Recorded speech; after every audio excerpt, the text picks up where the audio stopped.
Get the ball rolling.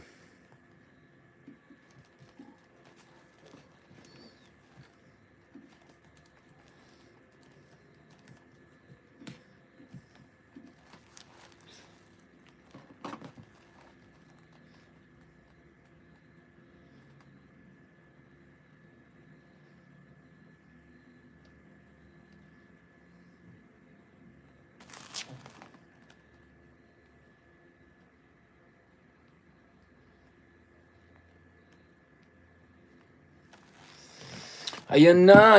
Kamusta kayo dyan, mga kameta? Thank you very much for joining us. Alam natin, medyo late tayo nag-start today. Long day.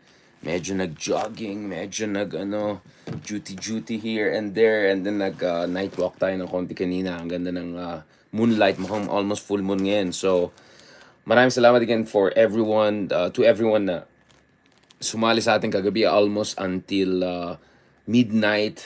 Yung isang gabi pa nga, medyo kasabay na natin halos yung Miss Universe. So, salamat sa mga sumabay sa Miss Universe natin. Actually, kagabi, medyo may konting scare tayo dahil full na pala itong laptop natin. Medyo limited kasi ang itong mga air na to limited ang kanilang space. So, naubos na pala. So, biglang hindi ko masave lahat ng mga Zoom na ginawa natin interviews with mga RRM, si Ronald Liamas, Ronald Aldens Liamas, at saka si Mark, talent manager Gamboa. Yan, medyo kinabahan tayo na konti. I was a bit worried about the direction of things. So it took me like 45 minutes, 1 hour to get around the technical issues kasi kahit nung inayos ko yung space and all, hindi ko pa rin siya ma-download. Diba? May double click daw yun sa Zoom. So I had to find a technical way around it to make sure na maayos natin. And then obviously medyo mahina din ang internet natin, so it took me some time also to upload some. Na-upload na rin na po yung episode natin on Risa Hontiveros, the rise of Risa Hontiveros, and anong implication na to for opposition and the 2028 elections. But before going about, well, we kind of talked about the 2028 elections already. Pag-usapan natin 2025 election. Ito na, may post kanina si former Senator Francis Pangilinan. Ito na, nagsama na yung Fantastic Four. Ito na, buyaka siya, Fantastic Four, mga kameta, mga ka-YouTubers. Ito na, nagsama-sama na sila. Yan, no? Talagang, ito na. So, mukhang alam talaga ni, what's his name? Ni Ronald Llamas talagang nangyari. Sabi niya, the Risa talaga is gonna lead the group and all of that. Aba, talagang switched on. Ito si Sir Ronald Llamas. Pero mas napabilib ako sa kanya nung sinabi niya yung controversy sa Miss Japan contest. I mean, man, that's something. And I think since kahapon meron tayong bagong inintroduce na quantitative, qualitative indicator, itong tinatawag na 7-11 index. So as Comrade Ronald Llamas said, pag pinag-usapan ka na sa 7-11, mainstream ka na. I'll tell you what, meron akong similar concept dyan. Ang concept ko dati is kung meron kang libro na binebenta sa 7-Eleven, then you have made it. Naalala niyo yung Ramon Bautista ba yung pangalan nun? Sorry, ang tagal na yun. Ito yung sa TV5 dati. Andun pa rin yata siya, no? Ito yung comedian, ito yung mass comm professor sa UP na meron siyang libro na parang hirap maging pogi or something like that. Mahirap maging gwapo or pogi. Parang meron siyang ganitong libro. I'm not sure kung yung basagan ng trip ni Lelo ay nandun din sa 7-Eleven few years ago. But, so meron akong index na ganun. If yung libro mo ay nakapasok sa 7-Eleven, ibig sabihin you have made it, na meron kang So anyways, pag-usapan din natin yan. Now, kanina rin meron itong statement, yung bagong Senate President natin, itong napaka-fashionista Senate President natin, chick picture. Oy, ayoko mag-model, ayoko mag-picture, ayoko fashionista, pero nagpapa-picture na marami. Yan talaga yung ganon. Senator Cheese, yan, cheese, yan, cheese, say cheese. Escudero. Marami tayong sasabihin dito. Paano ka sasabihin yan? Parang nung time na estudyante ako, yun yung parang iPhone nung time na yan. anong petsa na? 2024 na. Parang yun pa rin yung the same iPhone. Same positioning, same tone, same lahat. So siguro, kailangan nyo pakinggan itong kaibigan natin si Leloy. Si Leloy yung papahamak ko dito. Hindi ko pa na-upload itong videos ko kay Leloy. Double check ko lang. Baka may mapahamak natin yung beshi natin sa Berkeley. Pero, of all people, feeling ko siya yung kumukuha niya talagang ano yung bosses ng ating bagong Senate President. Oh, Sir Cheese, wag ka na magalit sa akin. Kasalanan ni ano yan. Sisihin mo na si si di ba? Nabutan niyo, di ba, guys? Yung imitation style. Ako, favorite ko pa rin sa kanya yung Ben Tulfo eh. Ano sa'yo? Pangalan nun? Raymart Barreto. Magkita tayo sa abandoned warehouse. Yun talagang favorite ko eh. Nagamunan. Sila Raymart Santiago, yung mga Tulfo Brothers, yan. Kita tayo sa abandoned warehouse. Yan ang favorite ko, yung abandoned warehouse eh. Oo, yung ganyan twang. Alright. Hindi, ito talagang favorite ko talaga. The best talaga itong si Liloy. Prof. Liloy ng Berkeley. Langya. Nasaan ka na? Ayan, ito. Ito yung video namin, no? Naman dyan. Wala na bang bagong cheese times abandoned warehouse. Sino ba gusto mo? Cheese okay? Ano yung showdown ng dalawa na yan? Ipaglalaban ko. Kapatan. Ang mga ipit ang boses. Abandoned warehouse.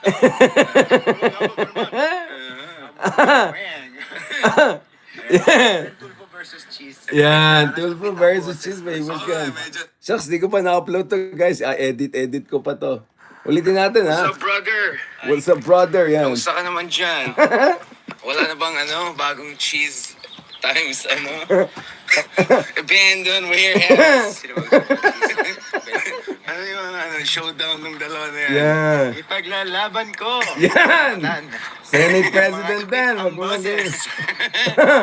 Sa abandoned warehouse. Yeah. Paglalaban ko naman. Ako ang mate ko yan. The best yan. Tawag ko sa kanya, Shogun. Si Shogun Leloy. Tingnan yung damit niya, para naka-Shogun siya.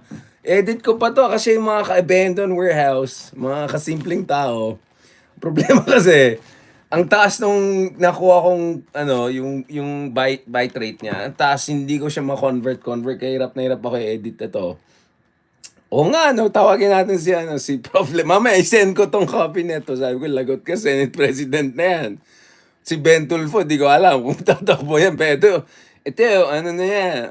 Senate President na yan. Senate President. Yan. Ewan ko na, bahala kayo dyan. Basta ako, pag-usapan natin kasi meron hanash. May hanash na itong bago natin Senate President. May hanash na. Ayan, may hanash na siyang bago. Ang hanash niya ay yung mga may pagdududa sa identity, sa pagka-Pinoy ni simpleng tao, lumaki sa farm, di ko na maalala lahat ng detalye ng buhay ganyan, na si Mayor Alice in the Wonderland Go. Yan, sabi niya kung ayon sa kanya, problema niya yan, ipoprove niya na hindi siya diba? Yung mga ka-abandoned,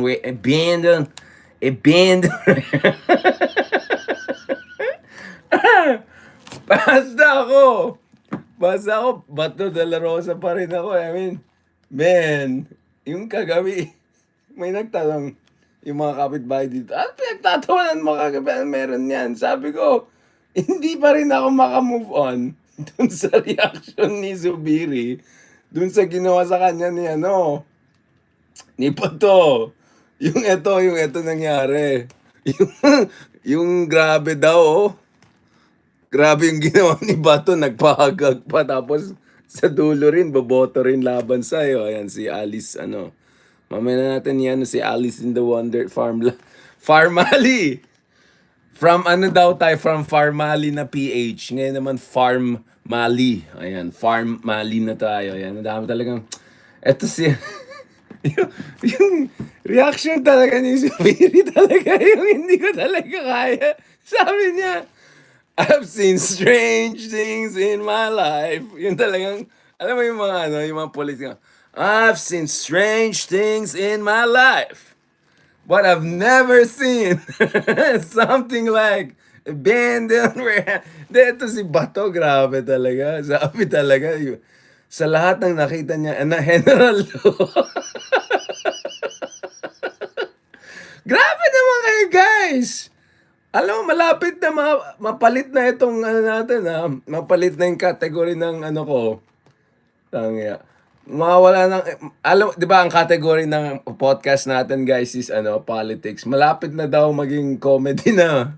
Maging ano, kalaban na natin sila ano, sila Red Olerio, ano ba? Ayan na naman tayo. Tapos ang kalaban natin yung ano, Cool Pals pa yan? Cool Pals? Ay, sorry. Cool Pals. Yan. Malapit na. Yun ang kalaban natin. Hindi na si Esgira. Wag na yan. Sila ano na lang kalabanin natin. Sila Cool Pals at saka mga ano yan. So guys, ito may pinost tayo kahapon bago tayo maging ano ulit. Seryoso tayong konti. Sir, abandon. Abandon. Ayan, medyo serious. 1, 2, 3. Sound check. Kaya natin si ano, Senator. Ayoko mag-picture. No. Please, no. No picture, please. No, ayoko mag-pose. Ayoko mag-pose. Ay, munti ko na. Ayoko mag-pose. Yan. Mga ka-poser natin dyan. Alright. Mga ka-abandoned warehouse. Ito na, guys. Ito na. Bago tayo ma-reclassify sa Spotify. Mga ka-General Lu. Ito na, officially, guys, na-reset na natin. So, our Spotify now is renamed to Deep Dive. Yan, Deep Dive with Richard Haydarian, guys. Hindi ito yung ano, just to be clear, hindi ito yung deep dive na, oh, hindi yung gano'n, legit tayo niyan. Hindi yung, wow, hindi gano'n, baka ma-Jonathan Morales tayo, mahirap na, mga ka-Farmalis. Yan, so, hindi, at hindi na naman pinansin, pinost ko yung pinaghirapan ko, inedit ko, nilagay ko ng caption yan, nilagay ko na ano. Ito na, guys, so officially so the first video I made under this reboot version ng podcast natin na Deep Dive is, syempre, guys, hindi tayo hanggang ano lang, Stanford University. So ito yung long conversation natin. At I posted just a part of it dito sa gorgeous campus of Stanford University. No offense to other universities. I think other universities are beautiful and all. But iba talaga yung campus ng Stanford University. Ang gorgeous. So, pinost natin yung long conversation natin with Professor Don Emerson, who's considered one of the greatest scholars of Southeast Asia, Indonesia, and I would say Asian order. So, ito na, deep dive. So, ito na, legit na ito. So, hindi na siya yung Richard Haydarian. Pero andun pa rin ako, don't worry. Ako pa rin yan. But, kasi nakakaya pag tinatanong ako abroad ng mga ibang professors or yung mga medyo big time, ano pangalan ng podcast mo? Siyempre, pag sabihin mo yung podcast ko, ayoko mag-picture. Wag, please, don't take my picture. Pangalan ng podcast ko ay pangalan ko. Di ba? I mean, medyo nakakaya siya. Alam ko, di ba, yung mga... So, sabi ko, hindi, gawin natin professional yan. So, ito, guys, ito yung conversation natin with Professor Don Emerson in this gorgeous campus of Stanford University. We talk about ASEAN, we talk about future of Southeast Asia, we talk about US-China competition. So, it's a series of edit ko pa yan. I-edit ko pa yung kay Leloy Claudio. So please, paki-support niyan. May mga may mga pasaway na binaba nila yung ratings natin sa sa podcast natin. May mga haters tayo diyan. So baka naman yung mga nagmamahal sa atin, yung mga supportive dun sa ginagawa natin, gusto niyo yung kasi i-maintain natin yung 5-star natin, biglang may mga haters na medyo ginalaw-galaw yung ratings natin. So please, guys, libre lang, deep dive, type nyo lang yan. Libre lang magbigay ng 5-star. And of course, if you believe, we deserve at least some sort of appreciation and support na medyo kahit low level production. But ito na, guys, pinaghirapan ko yan, pina-edit ko yan, ako nag-edit yan, kinaption ko yan. So please, I appreciate it, guys. So my hope and my God willing is when I go all around the world, kausapin natin yung mga leading professors from top universities, whether it's Harvard, Oxford, Cambridge, Beijing, I don't know, Stanford, well, Stanford nagawa natin. Berkeley, with Leloy na lang, I'll just count him na lang as the Berkeley professor, ipopost ko pa yan. So these are part of my, ito, rebooted deep dive podcast natin. Alright, guys? Okay. Let's get, let's, let's get back to ano. Oh, talagang mga haters talaga yung mga yun. Ang ganda ng ratings natin. 5 star. 2 years na yung podcast natin. Siyempre, ni-launch natin right after inauguration ni Marcos. At guys, God willing, malapit na tayo mag-episode 500. So, episode ano na tayo? 418 na yata tayo. So, God willing, we're hoping to reach the episode 500 para meron tayong milestone. God willing, no? And to be honest, of course, some of the things I cannot give too much details. But as I said, I'm always working on some sort of project or something. What I'm saying is that down the road, our hope is to have medyo big event na conversations and hopefully dumalo kayo. Medyo may konting ticket and all, but the idea is medyo legit ang gagawin namin, diba? And this is gonna be with, hindi ko pwede sabihin sino mga sponsor dito, basta hindi corporate sponsor to hindi legit yung mga sponsors na yan. So we're hoping to have a kind of a co-hosting of big event down the road. So please tuloy-tuloy lang supportan nyo. We need to be there. Ang aim natin is na kapag more or less it's me and Christian topping the Philippines when it comes to political podcast. But my target really here is be top 30 consistently dun sa podcast sa Pilipinas. Naka top 80, top 70, top 50 na tayo, nag 30 plus na tayo. But we want to be consistently in the top 30 and God willing down the road dun sa top 10. Kasi ang number one Spotify sa Philippines, actually podcast in the Philippines is Barangay Love. Alright? Hindi natin matalo yan kasi Papa Jackson level yan, hindi ko kayang talunin yan. Alright? Unless magbagong genre na tayo. But intellectual, politically conscious, socially relevant, economically literate. Kung ganyan podcast ang hinahanap nyo, yun po yung ginagawa natin. So please continue to support us. Libre lang naman, di ba? Unless, of course, gusto nyo magbigay ng baka naman, di ba? Baka naman. Anyway, let's talk about what we need to talk about. So there are 2 parts to our discussion today. And yung mga ibang haters na naman say, tagal man mag-ano. Guys, this is like a classroom. This is a Socratic method. You want a 2-minute version of me? You want a 2-minute version of me? You go and watch me on the TV stuff I put out there. Okay, Antonio, what are you doing? Napansin ko pareha si Senator Trillanes at saka si Justice Carpio, Antonio yung pangalan. Antonio, what's going on with you? Ayan, okay. So, guys, if you want the quick version of me, boom, boom, boom, watch my interviews. Just go on YouTube, whatever, Google, just put, Hey Darian Bloomberg, Hey Darian CNN, Hey Darian BBC, yan, nalabas yan. But the whole point of this podcast is, ayan, siguro, yan, nagdi-dishwashing si Mamshi, di ba? Nag-vacuum clean yan, gano'n, nag-jug. So, ang idea is, in the background, pinapakinggan tayo, di ba? It's a long-form conversation. It's a deep dive conversation. Medyo Socratic, medyo aristocratic, medyo Aristotelian pala yun. So, please, wag naman masyadong haters, guys. This is deliberately a kind of a long-drawn discussion. That's sensible naman overall. I hope it's sensible enough. So, please, wag kayong magalit.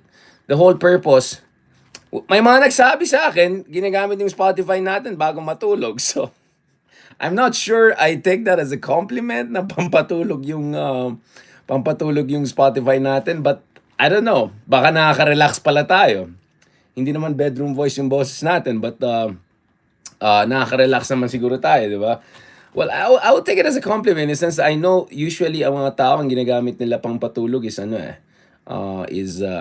pampatulog nila is usually mga BBC, mga international news. So if I replace them as your lullaby bago tayo matulog, then so be it. Pero yun nga, the whole idea of long conversations ganun is, pag si Ma'am Shi ay naglilinis ng dishes, nagva-vacuum, tayong background voice. Alright? Just to keep them going. Alright? Kasi kung ibibigay ko yung sagot kagad ng 5 to 10 minutes, tapos na. That's it. Let's move on. Wala na. So, ganun talaga. This is part of how we do it. Right? But don't worry, I can do the whole thing in 2 minutes if you want. Very fast. Ganun lang yan. Okay. No questions? Okay, let's go forward. Mukhang nanonood yata yung mga nasa baba. Mother, Huwag gamitin ng internet. Paki-off mo yung internet sa baba. Mas malala pa yung internet dito kaysa sa Manila. Anyway, 'di ba? Oh, yan sumasagot yung iba. Yung masabi nga pang jogging tayo. Morning, jog na sila, lalagay nila yung coffee, background. Hey Darian, what's the latest? So background voice tayo, naligo na, nag-shower na, nag-soap na, ganun, lagyan ng shirt. Simula pa lang si Hey Darian, yan, nagpapatawa na siya. Yan, okay, good vibes, good mood na ako. Lagay ko na yung shirt ko. Baka naman Adidas, baka naman Nike, yan. Tapos run, run, run. Ito na si Hey Darian, nasa gitna pa lang. Tapos yung bumalik na, patapos na si Darian, mag-shower na, ayan. Tapos, ready na to go to work. So that's the whole point, di ba? Kaya ideal yung gusto natin gawin guys dito is yung mga podcast natin. Upload tayo one part. Kaya nga sometimes what I do is two parts yun eh. One part, upload natin early morning, dun sa mga gumigising. Gusto nila ng background noise, if I can put it that way, or white noise. And then the second part will be around 7, 8 p.m., right? So I'm looking at daily if not twice daily para yan, 'di ba? Para people appreciate. So, that's the whole point. Ako naman, I saw the potential for podcasting because of traffic, right? So, sabi ko, sa sobrang sama ng traffic sa Pilipinas, might as well have a podcast that is as long as the traffic, right? As long as the traffic, 45 minutes, 1 hour, something like that. All right? Okay, umayos kayo dyan. Now, let's get back to business. Pag-usapan natin ito. So, again, guys, thank you so much dun sa support niyo and please support itong bagong podcast na we rebooted it. Everything is there. 480 episodes already uploaded. Just kindly support it as it is. All right. Part number 1. Okay, so we actually discussed this kahapon, guys, with si Ronald Llamas at saka si Mark. So ito na. The Fantastic Four is already there. And Senator Francis Pangilinan has more or less ensured that. So this is it. Ito na. The four are together. So Risa Hontiveros will act effectively as the leader of the opposition. It's a relatively cozy group, tatlo lang, but it's composed of very high caliber people. If you look at merit, all right, if you look at capability, right? So you're talking about Dean Chel Jokno, of course, the son of the great Senator Jokno. Dean Jokno is considered as one of the greatest human rights lawyers in the country and beyond. Highly respected ang tao na to. And I'm sure Senator Rafi Tulfo is doing what he has to do, and he does what he does. And I think there's some value sometimes to how he does it, especially kung tinatawag yung mga land grabber, mga yung mga or yung mga abusos sa dep. But at the same time, guys, you need also someone who does a proper legal procedural approach sa Senado.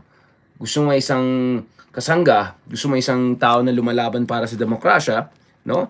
Who is an established lawyer, human rights lawyer. And I think no one is at the same level as Dean Jokno as far as people who are vying for a position in Senate is concerned. Etong mga tao na to, katulad ni Dean Jokno, etong mga to, pang prime minister level to mga to sa mga bansang katulad ng Sweden, Norway, New Zealand, whatever. Unfortunately, we're not those kinds of countries, not those countries yet in terms of levels of political maturity. Although when it comes to food and climate, I'd rather be here than in, I don't know, Sweden or whatever. Well, New Zealand is quite nice, but mamaya pag-usapan natin. But nevertheless, we used to have people like him in the Senate. All right, let's not forget about that. His father, the late Senator Jokno, was a mainstay in the Philippine Senate. All right, we had Sagisag, we had so many Jovito Salonga. So let's not forget, there was a time in our Senate that we had world-class statesmen, as in the mold of like Roman senators level, like Seneca level. All right, so when I talk about bringing back people like Chel Jokno, right, or having people like Chel Jokno in the Senate, it's not like Suntok sa Buanto, because we used to have people like him a lot, including his late father, the great Senator Jokno, the first Senator Soto, Jovito Salonga. Those were the types of senators we used to have. So let never forget that those are the kind of leaders we had within our generation. All right, of course, andyan na yung mga fans club ni Ma'am, the late Miriam Defensor. And I'll tell you what, Miriam Defensor, okay, As controversial as she was among very few senators who I know because I had I did some work with her office before when I was an academic in Ateneo. Hindi pa ako masyadong kilala na. Hindi ko naman sinabi kilala ako ngayon. Pero yung time na yan, I was more of like a niche expert kind of thing. So I had a book on, the international affairs, Senator Miriam Defensor is the kind of senator who researches and who reaches out to the best experts in the country on any topic she wants to say something about. Yun yung level ni Miriam Defensor. So I'm telling you guys, this is within our lifetimes. This is not like 100 years ago. Hindi ito panahon ni Rizal, okay? Hindi ito panahon ng World War II, Commonwealth. Hindi ito Manuel Quezon time. Hindi ito just after. This is not even martial law period. This is post Marcos era. We already had those kinds of senators. Jovito Salonga, Miriam Defensor. Before that, we had this joke, no? So ang sinasabi ko is, maybe we want to bring back a flavor of that. And I think no one comes as close to that. No offense to the rest. Okay, I'm not being here. I'm not trying to be prejudicial. I'm just saying maybe we need someone like him also to fight for justice. Someone who really understands the Constitution. Someone who really has a track record pagdating sa human rights and democracy. We need a person like that. Yun lang sinasabi ko, guys. We just hindi ito sundok sa buwan because this draws on our contemporary history. All right? So, I understand we live in an era whereby populism, performativity, magaling sa social media, pa-cute. I get it. Unfortunately, guys, we have to accept that it's inevitable that this is going to be an era whereby populists are going to be very powerful, right? Modi most likely is going to win again a third term. Great for him. Trump could win next year. I'm really having a hard time believing that Biden will win. I'll tell you, apart, I kind of still feel baka marami dyan ay disappointed lang kay Biden kay ang baba ng numbers niya. But guys, I've been back and forth to the US over the past month, right? So from South Carolina to Georgia to Berkeley, San Francisco, all the way to Stanford the other week. I've talked to so many people, right? From all walks of life, from different backgrounds, walang excited kay Biden, right? Walang excited kay Biden. And that makes me think Trump has a very, very good chance. So, no offense to our Republican friends, right? Including some of our distant relatives, whatever. I'm just telling you that unavoidable yan. But in a Senate of 24 people, right? And 12 to be elected next year, siguro naman, someone like Chel Jokno would make sense. Would make sense. And you cannot say dilawan si Jokno or whatever. Hello? He has been his own guy. Literally, Jokno always has his own color. Parang color niya, parang Tiffany, di ba? Yung favorite color natin. Aside from purple. He even had his own color, even during the pink movement last elections. So, Chel Jokno, obviously, tumutugma yung kanyang pag-iisip, yung kanyang ideolohiya, yung kanyang adhikain, dun sa opposition, more or less. But he's his own guy. He's his own guy, right? And then tingnan mo naman yung mga anak naman niya. I mean, si Pepe Jokno, yung sobrang galing na director na interview din natin dito. So, I'm just telling you, you need, okay, I won't use the word genius level, but brilliant level kind of people in the Senate again. And no offense, I don't want to talk about Pebbles, Bubble Gang, Mars, General Luna. I don't want to talk about that. I'm just saying, sana naman kahit isa out of 12, it makes sense. And for some of you who are curious, you can check yung interview natin with Senator Jokno in the previous elections, in the previous cycle in 2022. I hope this time things would work out better for people of his caliber. Ayan, and no offense to Robin Hood Padilla. I'm just saying. Kasi, hindi naman pwede purong popularity lang basihan. Of course, you have to be popular to make it there. But, hindi lang dapat yun ang basihan. Diba? Dapat merit, kakayahan, prinsipyo, conviction, track record, independence, integrity. All of those factors, we have to keep those things in mind. Okay. The other one, obviously, is Bam Aquino. Bam Aquino is an interesting guys. Wait, lagay ko na rin yung eyeglasses ko. Alright, okay, para no. Yung isa naman is Bam Aquino, alright? Hindi ko siya ginagaya. Actually, I had someone else in mind. At hindi rin si Maharlika, just to be clear, hindi si Maharlika yung sigot. Hindi rin si Superman, okay? I'm just saying, you know. But Okay, bakit si joke nung lumabas? But speaking of Bam Aquino, alright, speaking of Bam Aquino, I'll tell you another thing. Bam Aquino, for a moment, just don't think about his name. On his own terms, si Bam Aquino, eto ay graduate ng management engineering sa Ateneo, which is one of the most difficult quota courses in any university in the Philippines. All right. And if not mistaken, this a person is who graduated from management engineering or something along those lines with, flying colors. Ito yung isang tao na social entrepreneur. He was also able to, yes, similar kami, nanalo din siya ng 10 outstanding young persons in the world. Alright? Hindi lang 10 outstanding sa Pilipinas, in the world. Alright? So if you look at Bam Aquino's own CV on his own terms, all right. For a moment, just forget that he's Aquino. Just put that aside, right? Obviously, there are advantages that come with that. Just, just, just if you look at that, guys, ang laki. He brings so much to the table. All right. So, ang sabi ko nga, now having said that, it's also extremely important for Bam Aquino to be the flag bearer for the Aquinos, because again, hindi naman tayo nagmamali sa anything in the sense that I've criticized the Aquinos. All of the Aquinos who have been in power. But my criticism of them was more of omission rather than commission. Meaning, yung mga hindi nila nagawa or yung mga kakulangan nila. But let's not forget, if there are two presidents that we are almost 100% sure, I would say 100% sure, na walang corruption, walang bahid na corruption or anything like that, is Corazon Aquino and Pinoy Aquino, the two who have already departed. All right, we can have a long conversation dun sa mga kakulangan. I had many critical things about Pinoy when it comes to Mama Sapano, when it comes to West Philippine Sea. Sa tingin ko, may mga kakulangan sa ekonomiya, walang industrial policy, fine. But ito yung mga tao na may integrity. All right, which is something very rare, unfortunately, nowadays in the kind of politics that we have had. Now, can you say the same thing about the other Filipino presidents? No comment. Wala akong sinasabi. Sinasabi ko lang. Alright? So I think it's very important for Bam Aquino to be also that kind of well, walang perfect, totoo yan. And then there's like criminal, crooked, and then mamamatay tao levels. Alright? You know, obviously, sino yung mga matay tao level, EJK, ganun. Alright? Alam natin sino yung mga brakot, ganun. Okay. None of that you'll see with Aquinos. So let's not forget that. All right. And some of the best things we're seeing under BBM are actually things that Aquino used to do. Stand up for the Philippines in the West Philippine Sea, right?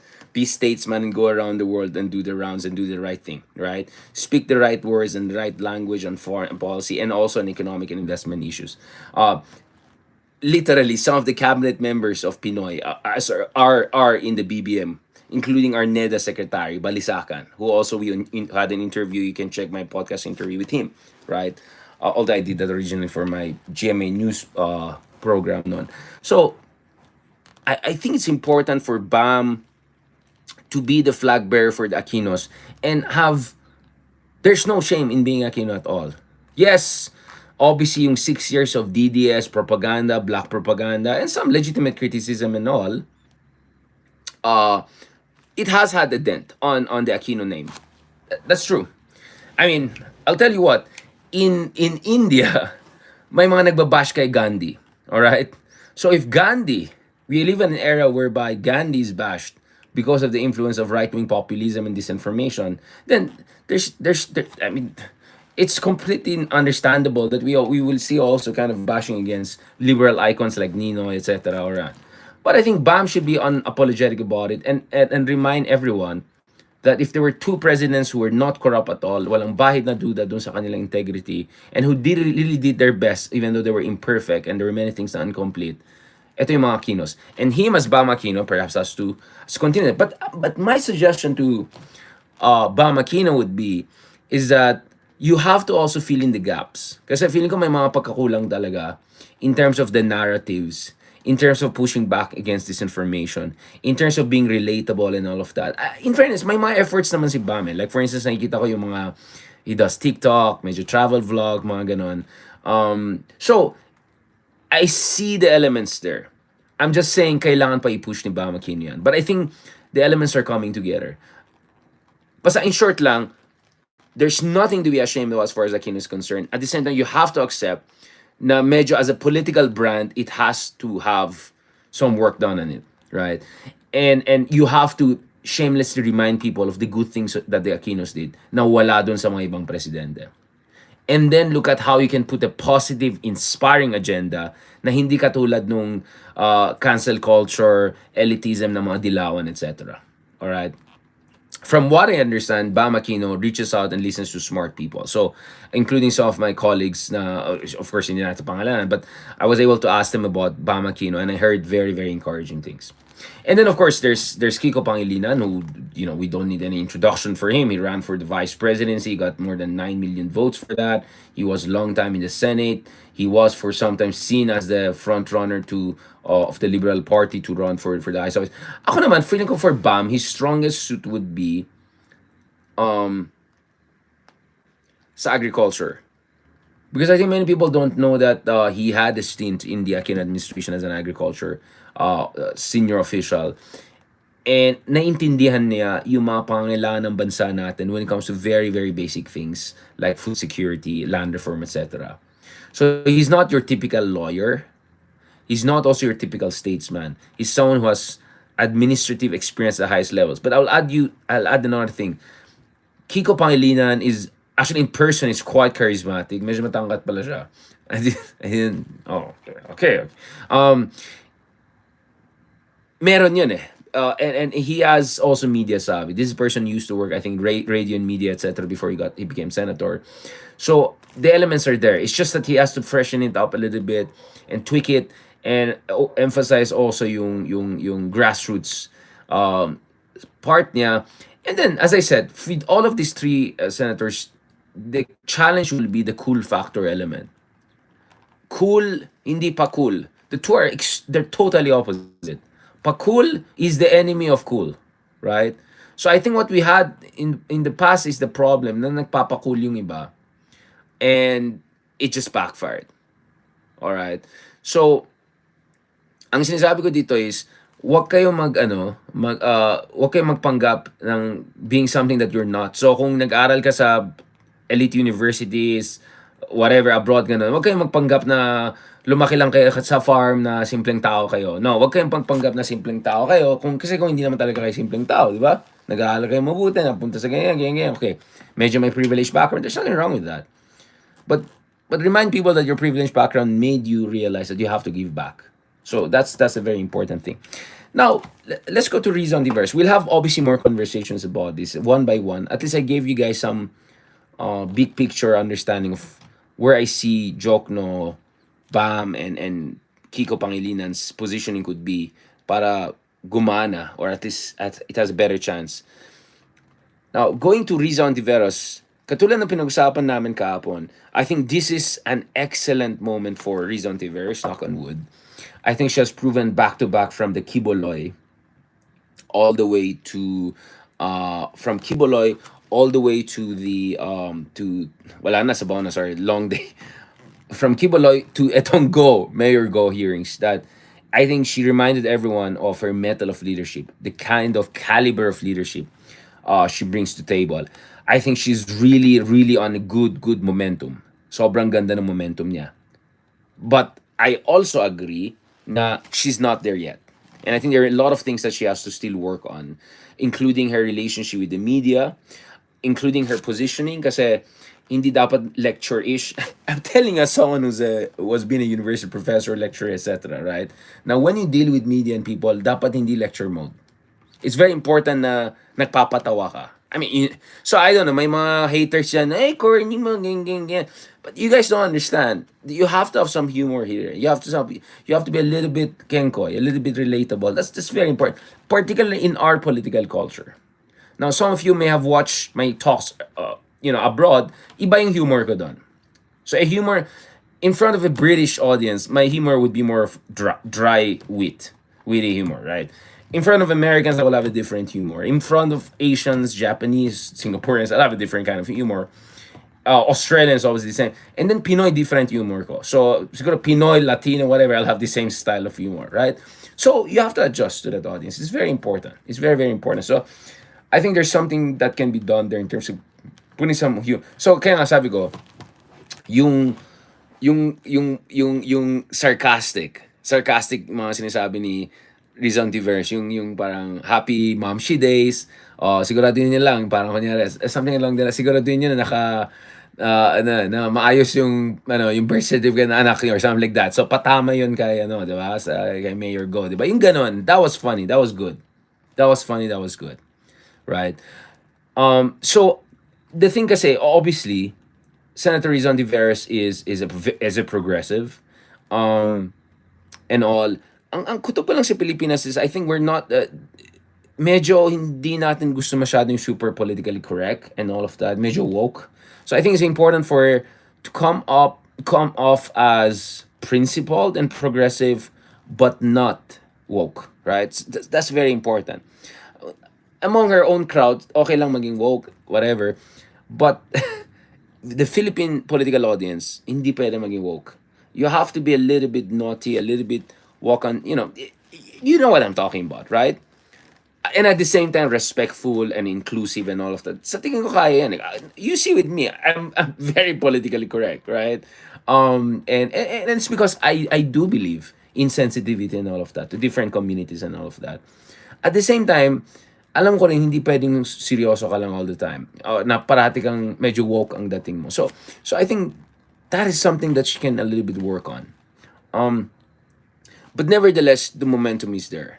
From Kiboloy to, I mean, in the past, I would say 2-3 months, Rizon Diverse has gotten more airtime than any other senator, except hindi rin si Bato eh. No, I mean, probably more than any time ever in our life, right? In a sense that sobrang she's constantly in the middle of discussions. In the middle of discussions.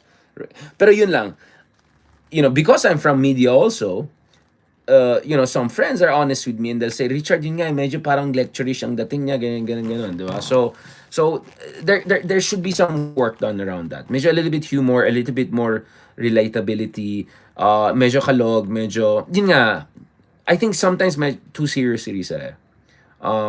Which could come off as intimidating to some people. All right? I'm just saying, all right? So, yun lang. I think those are some of the things that she could work on. Now, while she has a very good momentum, while she has a very good, strong momentum, all right, I think what is also important here is that, and this is where things are challenging. Tama si Ronald Llamas na, finally, eto si Risa is taking up the mantle of leadership for the opposition. I think now nakikita natin yung sinasabi ni Lenny noon na she has passed down the baton. But this comes with a lot of risk. So, because kung walang manalo dun sa tatlo na minention ko, siyang sisisihin. Right? And that could provide an opening for a push for Lenny to be the standard bearer again come 2028. Especially because Lenny's numbers are still good. She's at least number 3. Or, yeah, she's third behind Tulfo and Sara for 2028. But having said that, my understanding, if everyone also knows na sobrang hirap ang opposition ngayon dahil ang mga Dutertes ang naging de facto opposition. So yun pa lang ipit na ng opposition. Pangalawa, sa tingin ko, etong pinakamahirap na Senate race I've seen. Sobrang hirap. Like when certain people ask me, Richard, should I run for Senate? I just honestly tell them, if gusto mo lang if you just want to leave a mark for 2028, go for it.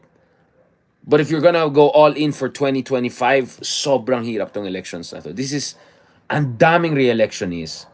And then you have many DDS re-electionists. And some of them who are desperate to win again at any cost. Dahil there's the ICC question.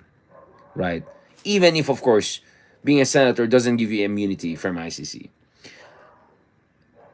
And then there are other re-electionists na hindi kasama sa the whole DDS versus BBM, pero malakas din. Lacson, for instance. Right? Senator Lacson.